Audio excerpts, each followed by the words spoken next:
अस्सलाम वालेकुम dear students. आज हमारा सेकंड लेक्चर है। पहले लेक्चर के अंदर हमने चैप्टर नंबर 15 स्टार्ट किया था, जिसके अंदर हमने उसका इंट्रोडक्शन देखा था। उसके बाद कुछ टर्मिनोलॉजी थी, उसको हमने डिफाइन किया था। हमारा चैप्टर था homeostasis, the protection of internal environment from the harms of fluctuation in external environment. हमने ये देखा था कि एक्सटर्नल एनवायरनमेंट के अंदर जो भी तब्दीलियां आती हैं वो वाइड रेंजेस में होती हैं। तो हमारी बॉडी, ह्यूमन बॉडी क्या करती है, अपने अंदर नैरो रेंज के अंदर तब्दीलियां करके अपने आप को मेंटेन करने की कोशिश करती है। यही हमारे पास क्या था, होमियोस्टेसिस था। तो आज हमारे पास सेकंड लेक्चर है कि होमियोस्टेसिस एट सेल लेवल, कि एक सेल के लेवल के ऊपर होमियोस्टेसिस किस तरह होती है। अगर हमारे पास यहाँ पर एक सेल है, अब अगर इस सेल के अंदर वाटर चला जाता है, अब अगर यहाँ पर वाटर की कंसंट्रेशन क्या हो जाती है, ज्यादा हो जाती है, तो क्या ये सेल बर्स्ट कर जाएगा? बिल्कुल भी नहीं। अगर वाटर की कंसंट्रेशन सेल के अंदर कम हो जाती है तो फिर या क्या ये सेल प्लाज्मोलाइसिस हो जाएगा? तो सर्वाइवल के लिए अगर इस सेल के अंदर वाटर का लेवल क्या करेगा, बढ़ जाएगा, तो सेल अपने आप को क्या करेगा, मेंटेन करने की कोशिश करेगा। एक्सेस वाटर को क्या करेगा, with the help of nitrogenous waste product salt के जरिए क्या कर देगा, बाहर रिमूव कर देगा। तो मतलब क्या है कि अगर पानी के अंदर सेल की पानी के अंदर कंसंट्रेशन कम होगी या ज्यादा होगी, तो सेल अपने आप को तबाह करने की बजाय क्या करेगा, अपने आप को मेंटेन करने की कोशिश करेगा, जिसको हम होमियोस्टेसिस एट सेल लेवल के ऊपर जानते हैं। अगर हम ऑर्गेनिज्मिक लेवल की बात करें कि क्या होमियोस्टेसिस ऑर्गेनिज्म को मेंटेन करती है, हाँ बिल्कुल करती है। जिस तरह हमने एक्सक्रीशन पढ़ा था, थर्मोरेगुलेशन पढ़ा था या ऑस्मोरेगुलेशन वगैरह पढ़ा था। अब हमारे पास ये जिस मैकेनिज्म के जरिए कंट्रोल किया जाता है कि वो कौन से फैक्टर हैं जो यहाँ पर असरअंदाज होते हैं। नंबर 1 हमारे पास क्या है, कंट्रोल सिस्टम है। अब कंट्रोल सिस्टम क्या है, इसको दूसरे लफ्जों में हम फीडबैक मैकेनिज्म के नाम से जानते हैं।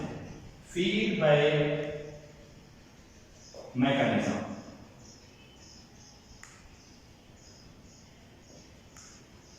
अब हमारे पास फीडबैक मैकेनिज्म क्या है या कंट्रोल सिस्टम क्या है, component of a control system. पहले हम इसको समझते हैं कि हमारे पास कंट्रोल सिस्टम के कंपोनेंट क्या है, उसके अज्जा क्या है। नंबर 1 हमारे पास रिसेप्टर है, नंबर 2 हमारे पास कंट्रोल सिस्टम जिसको हम प्रोसेस भी कहते हैं।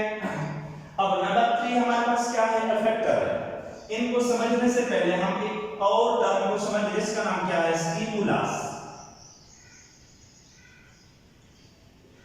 कि हमारे पास स्टिमुलस क्या है, what is stimulus? Any detectable change in the environment, any detectable change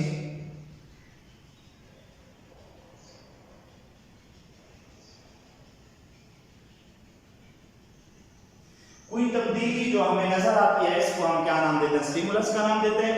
एक सिंपल से एग्जांपल से समझते हैं। अगर आपको गर्मी लगी हुई है, आप अंदर जाते हैं, पंखा ऑन करते हैं, उसके नीचे आप खड़े हो जाते हैं या बैठ जाते हैं, तो कुछ देर के बाद आपको ठंडक फील होगी। तो मतलब क्या, आपके जो थर्मो रिसेप्टर है उन्होंने क्या किया, इसको फील किया। इसी तरह अगर आप सर्दी के अंदर हैं तो आप गीजर के आगे चले जाएं, तो कुछ देर ठहरने के बाद आपको वहां से क्या होगी, हीट फील होगी। तो ये जो तब्दीली है, इसको हम नाम क्या देते हैं, स्टिमुलस का। एनी डिटेक्टेबल चेंज, अगर रात है तो ये भी एक तब्दीली है, दिन है तो ये भी एक तब्दीली है, रोशनी है तो ये भी एक तब्दीली है, अंधेरा है तो ये भी एक तब्दीली है। तो एनी डिटेक्टेबल चेंज, कोई ऐसी चेंज, कोई ऐसी तब्दीली जिसे हम डिटेक्ट करते हैं, दिस इज कॉल्ड स्टिमुलस। अब इसको समझने में हमारे पास पहले रिसेप्टर क्या है। अब हमारी बॉडी के अंदर क्या है, रिसेप्टर है।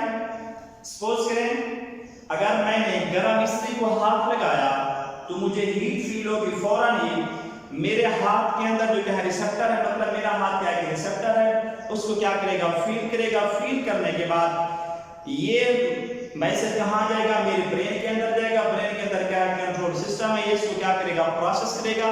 आया कि मैंने अपना हाथ उठाना है या अपना हाथ वहां पर रखना है, तो ये फिर क्या करेगा, उस मैसेज को बढ़ने के बाद फिर ये मैसेज किसकी तरफ भेजेगा, अफेक्टर की तरफ भेजेगा। अफेक्टर हमारे पास दो तरह के होते हैं, नंबर 1 हमारे पास मसल और नंबर 2 हमारे पास ग्लैंड। अब कंट्रोल सिस्टम ने क्या किया, हमें पैगाम दिया कि हमें अपना हाथ फौरन उठाना चाहिए। तो अगर हम हाथ उठा लेंगे तो हम किसको मोटिवेट करेंगे, अपने मसल को। मेरे मसल क्या करेंगे, हेल्प करेंगे, मैं अपना हाथ पीछे उठा लूंगा। अब ग्लैंड्स के अंदर इसके एग्जांपल आगे समझते हैं। तो क्या रिसेप्टर हमारे पास चीजों को क्या करेंगे, सेंस करेंगे। सेंस करने के बाद फिर आगे किसको, कंट्रोल सिस्टम को, यानी किसको पैगाम देंगे, हमारे ब्रेन को पैगाम देंगे। हमारा ब्रेन डिसीजन करेगा कि मैंने आगे क्या करना है। इसके बाद फिर ये ब्रेन क्या करेगा, मेरे अफेक्टर को पैगाम भेजेगा। वो क्या होंगे, मसल होंगे या ग्लैंड्स होंगे, वो क्या करेंगे, आगे रिस्पांस शो करेंगे। अब हमारे पास ये कंट्रोल सिस्टम या फीडबैक मैकेनिज्म क्या है, इसको हम यहां पर समझते हैं। ये सिंपल इसका इंट्रोडक्शन था। अब मेरे पास A टू B, ये एक रिएक्टेंट है, इससे आगे ये क्या बनता है, प्रोडक्ट बनता है। प्रोडक्ट करने के बाद, बनने के बाद यहां पर ये रिएक्शन रुक जाता है।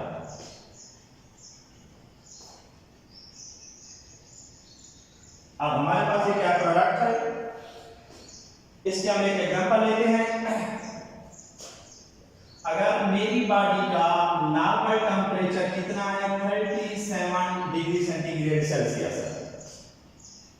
अगर एक्सटर्नल एनवायरनमेंट क्या करता है, गर्म होता है यानी हीट होती है, तो क्या मेरी बॉडी का टेंपरेचर क्या करेगा, बढ़ना शुरू हो जाएगा। मतलब नॉर्मल से अबव जा रहा है। अब दूसरा क्या है, अगर कूलिंग होती है यानी ठंडा होते सर्दियां हैं, तो मेरी बॉडी का टेंपरेचर क्या करेगा, डिक्रीज हो जाएगा। तो क्या अगर टेंपरेचर बढ़ा तो फिर क्या होगा, अगर टेंपरेचर डिक्रीज होगा तो फिर क्या होगा, साफ है। अगर मेरी बॉडी के अंदर टेंपरेचर बढ़ेगा तो मेरे बॉडी के अंदर जो एंजाइम है वो 37 डिग्री सेंटीग्रेड के ऊपर मैक्सिमम वर्क कर रहे हैं। अगर टेंपरेचर बढ़ेगा तो एंजाइम डीनेचर हो जाएंगे। जब एंजाइम डीनेचर हो जाएंगे तो मेरी बॉडी की मेटाबॉलिक एक्टिविटीज भी क्या करेंगी, तबाह हो जाएंगी। अब अगर इसी तरह से टेंपरेचर कम हो जाता है तो मैं अब नॉर्मल कंडीशन में चला जाऊंगा, मतलब मेरी बॉडी के अंदर मैक्सिमम मेटाबॉलिक एक्टिविटीज नहीं होगी।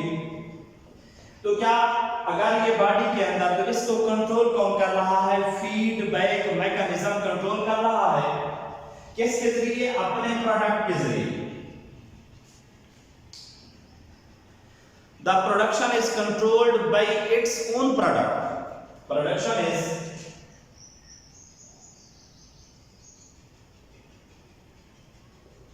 controlled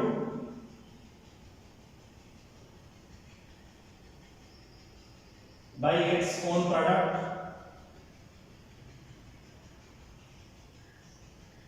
is called feedback mechanism। इस एग्जांपल के साथ हम इसको समझते हैं। बाहर के टेंपरेचर, बाहर एक्सटर्नल एनवायरनमेंट के अंदर क्या है, सर्दी है, टेंपरेचर क्या है, कोल्ड है। तो ये पैगाम किसके पास जाएगा, ये पैगाम मेरे ब्रेन के अंदर जाएगा। मेरे ब्रेन के अंदर जो हिस्सा है उसका नाम क्या है, हाइपोथैलेमस। अब जब सर्दी का पैगाम किसको जाएगा, हाइपोथैलेमस को जाएगा। अब हाइपोथैलेमस क्या करेगा, ये देखेगा कि अगर मैं इस टेंपरेचर में सर्वाइव कर सकता हूं तो इसको कोई आगे रिस्पांस नहीं भेजेगा। अगर ये यहां पर सर्वाइव नहीं कर सकता तो हाइपोथैलेमस क्या करेगा, एक हार्मोन के जरिए आगे पैगाम भेजेगा इंटीरियर पिट्यूटरी ग्लैंड को।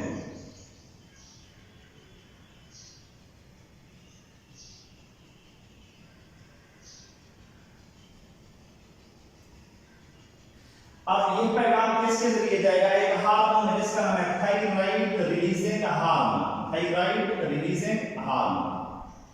अब हाइपोथैलेमस से ये कहां पर वाक़ है, ये मेरे ब्रेन के अंदर वाक़ है। अब हाइपोथैलेमस थायराइड रिलीजिंग का हार्मोन खारिज करेगा।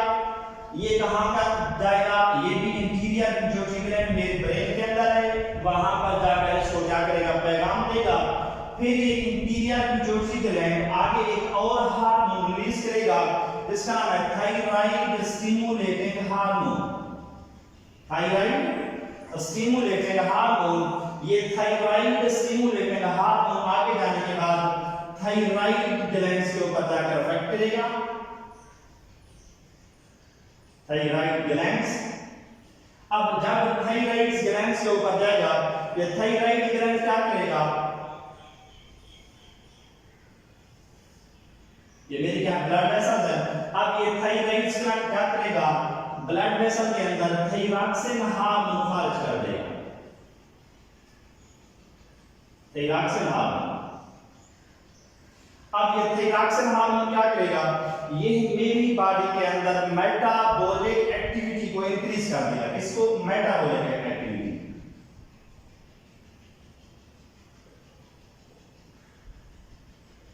Metabolic activity.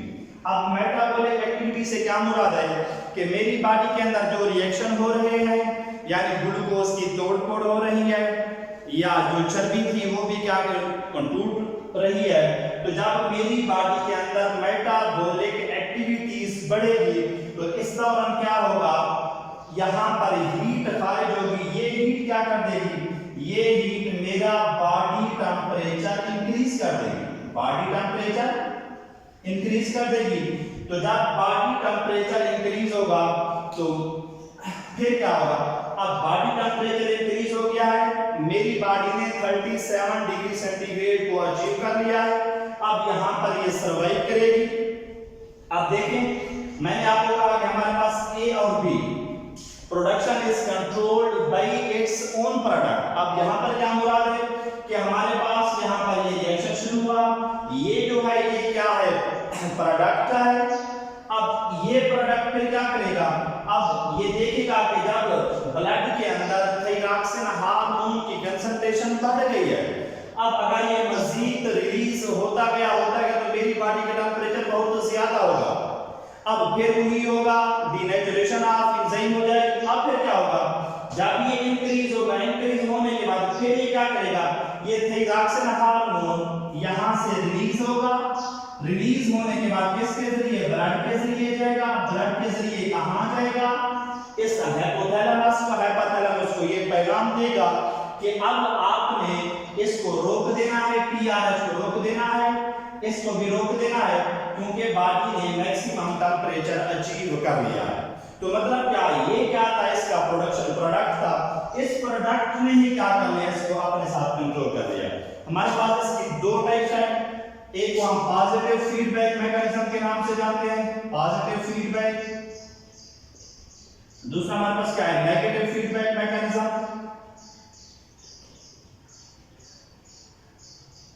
तो ये हमारे पास क्या है कि अगर हमने चीजों को रोकना है, चीजों को बढ़ाना नहीं है, तो हमारे पास क्या होगा। अब देखें, पहले यहाँ पर टेंपरेचर बढ़ रहा था, तो फिर हमने इस टेंपरेचर को क्या कर दिया, कम कर दिया, तो ये हमारे पास क्या होगा, नेगेटिव फीडबैक मैकेनिज्म। अब दूसरा हम किसकी समझते हैं कि हमारे पास पॉजिटिव फीडबैक मैकेनिज्म क्या है। आपने सुना होगा ड्यूरिंग चाइल्ड बर्थ मां को एक दर्द होता है जिसका नाम क्या है, लेबर है। अब इस लेबर के दौरान जब बच्चा मां के पेट से बाहर आ रहा होता है, तो इस दौरान एक हार्मोन खारिज होता है, उस हार्मोन का नाम है ऑक्सीटोसिन। जब ये हार्मोन खारिज होगा तो मसल कंट्रैक्शन बढ़ जाएगी। मसल कंट्रैक्शन, जब ये मसल कंट्रैक्शन क्या करेगी, बढ़ेगी, तो बच्चा मां के पेट से जल्दी बाहर आएगा। अब क्या होगा, जैसे जैसे ऑक्सीटोसिन हार्मोन रिलीज होता जा रहा है, मसल कंट्रैक्शन बढ़ती जा रही है। फिर जब मसल कंट्रैक्शन बढ़ेगी तो फिर क्या होगा, बच्चा जल्दी मां के पेट से बाहर आएगा। मतलब क्या कि ऑक्सीटोसिन यहाँ पर इंक्रीज हो रहा है, यहाँ पर डिक्रीज नहीं हो रहा। मतलब इसकी कंसंट्रेशन बढ़ रही है, इसकी कंसंट्रेशन कम नहीं हो रही, मसल कंट्रैक्शन भी क्या कर रही है, बढ़ रही है। तो यहाँ पर इसको हमने रोका नहीं है, लेकिन यहाँ पर हमने क्या कर दिया था, रोक दिया था कि जब ब्लड बॉडी ने अपना टेंपरेचर अचीव कर लिया था, तो हमने इसको रोक दिया था। किसके जरिए, इसके ही प्रोडक्ट के जरिए, लेकिन यहाँ पर हमने इसको रोका नहीं है, तो फिर ये हमारे पास क्या है, पॉजिटिव फीडबैक मैकेनिज्म, और ये हमारे पास क्या है, नेगेटिव फीडबैक मैकेनिज्म। ओके बच्चे, 3 की शॉर्ट है, आज इतना याद के लिए काफी है।